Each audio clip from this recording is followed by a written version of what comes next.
Do you ever feel like you need to choose between being a girly girl, a feminine woman, somewhat passive, soft, and pleasing, or being a girl boss, being a corporate biatch, being strong, being focused, and being, on some level, considered masculine? Do you ever feel like you're on one pole or another, or you start hanging out on one pole and people tell you you're one way or the other and you got to choose? You're not enough of a woman, you're not enough of an achiever, you're just not enough. Well, sister, I'm here to tell you that is a completely false dichotomy. And it's actually not rooted in ancient wisdom, because in ancient times when there was the goddess, women ruled the forest. Women are connected to nature, to the moon, to the wild. And we have an archetype that has been passed down, the archetype of the huntress. It comes from Artemis. We call her Artemis in the Greco-Roman tradition. There are other huntresses all over the world, particularly in the Celtic tradition, in the Egyptian tradition, in the Yoruban tradition. But right now, I'd like to focus on Artemis because we have her so well documented, and it's an image that I think most of you will identify, that you'll be familiar with. She is the goddess of the hunt, the archer. Here she is pictured aiming her bow and arrow in a forest towards the moon. Lady of Communion. In the 13 moon priestess tradition, she's called Lady of Communion, exemplifying that she walks the middle way between masculine and feminine. And this is so helpful as an option for modern women. If you feel you have this archetype, if you have this desire to be focused, to go after your goals, to live from your truth, even if it's not exactly what folks in your family or your partner completely buys into, you're just connected with that. If you like to focus on your goals even in solitude, even when your loved ones, people you live with, aren't there. If you like to connect with other women and nurture them.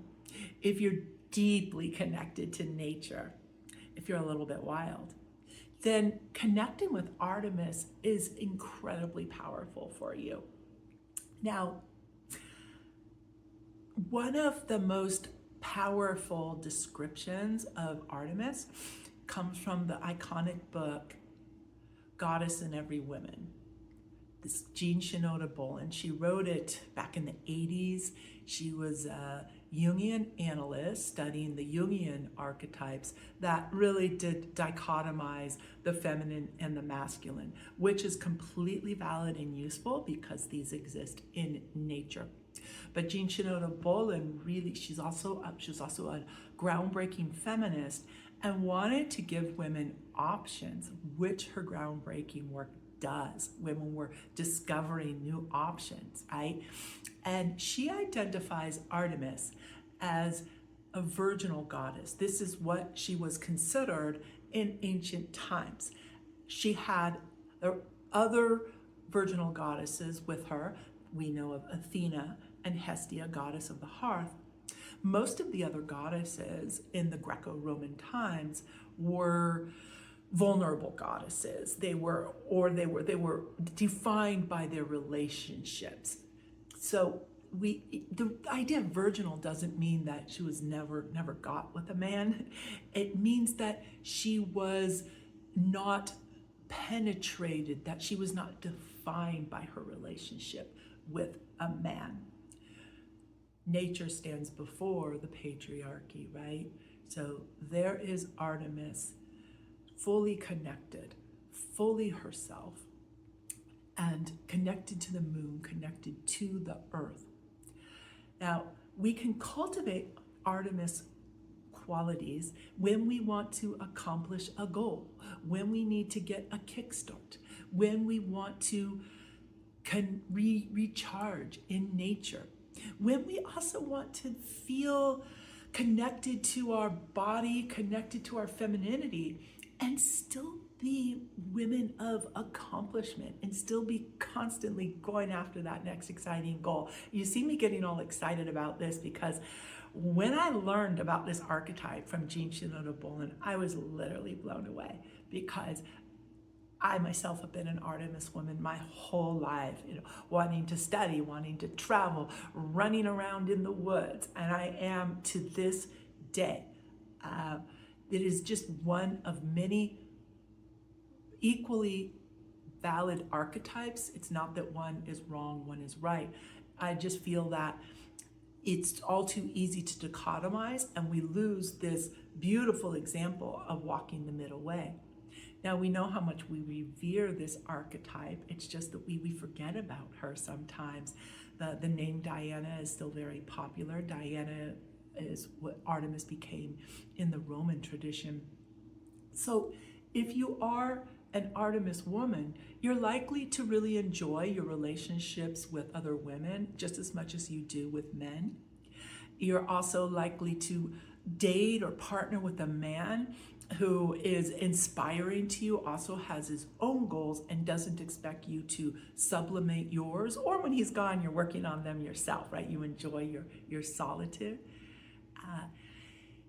These are all incredible qualities, and of course quite valued in our modern era. It's just that I feel that in these times there's a bit of a tendency to dichotomize, right? It's also helpful to be aware that every archetype has its shadow, and Artemis, as the goddess of the hunt, can have a bit of the warrior in her. And if men are messing with her, if somebody is like proving her wrong and she's there in her truth and she's done her research and she knows what's right, she can get pretty testy. There's a story from Greek mythology where Artemis was bathing in the woods. She's bathing in this stream, and there are men peeping at her, and she just goes after them, right? Completely relentless, a bit of an exaggeration. So that's something that we can all be aware of as a bit of a shadow. But really, in general, this Huntress archetype, it's something that I feel is inherent in women at many times, and so important to connect with this. You can create an altar to her. You can go spend time in nature and looking at the moon, connect with the cycles of the moon, and really feel your wild woman that is your birthright. Another way to connect with Artemis is simply to ask yourself what you need to reclaim. What is your truth? What does Artemis help you reclaim? I want to leave you with that question. Let me know, do you consider yourself an Artemis woman? What has she helped you reclaim in your life? So grateful for your time and attention.